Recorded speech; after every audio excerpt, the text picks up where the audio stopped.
এই একটা পাপ যদি কেউ না করে ইনশাল্লাহ সে জান্নাতে যাবে, যতই পাপ করুক না কেন। বাসায় মা বোন যারা আছে অনেকেই দেখা যায় চুল আশ্রয়, চিরুনি পরে গেলে বলে আজকে মেহমান আসবে। কি আসবে আজকে?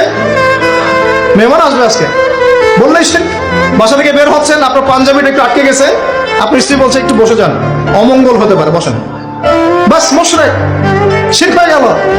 মুসলিম সমাজে রঞ্জ রঞ্জ শিরক। এখন রাস্তাঘাটে উঠতে বসতে পেপার পত্রিকা খুললেই শিরক। পেপার খুলবেন রাশিফল, সিংহ রাশি কন্যা রাশি, দিনটা কেমন যাবে বিশ্বাস করলেই মুশরিক হয়ে যাবে। রাস্তার পাশে টিয়া পাখি দিয়ে ভাগ্য পরীক্ষা করছে, হাতটা দেখে যান তো ভাই কি আছে, বললেই শিরক হয়ে যাবে। আংটি বিক্রি করছে, আংটি পরলে রোগ ভালো হবে, হাতে দিল রোগ ভালো হবে এই উদ্দেশ্যে, মুশরিক।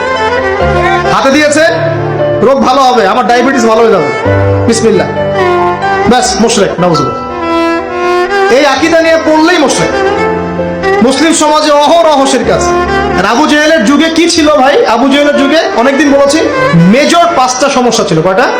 মেজর 5টা, মাইনর সমস্যা অনেক, মেজর 5টা। এক, আবু জেহেলের যুগের বেশিরভাগ মানুষ শিরক করতো। কি করতো ভাই? লাত, উজ্জা, হবল, মানাত এইসব মূর্তির পূজা করতো। এখন হয়তো মুসলিম সমাজে এটা নাই ঠিকই, কিন্তু মুসলিমরা এখন কবর মাজার পূজায় শুরু করেছে, করে নাই?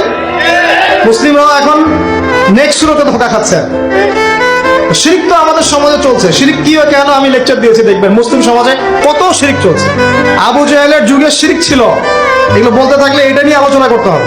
আলোচনার টপিক আমার আছে অন্য। আবু জেহেলের যুগে কি ছিল ভাই? শিরক ছিল, সমাজে রঞ্জে রঞ্জে শিরক ছিল। এখনকার সমাজেও শিরক আছে। তারা লা ইলাহা ইল্লাল্লাহ না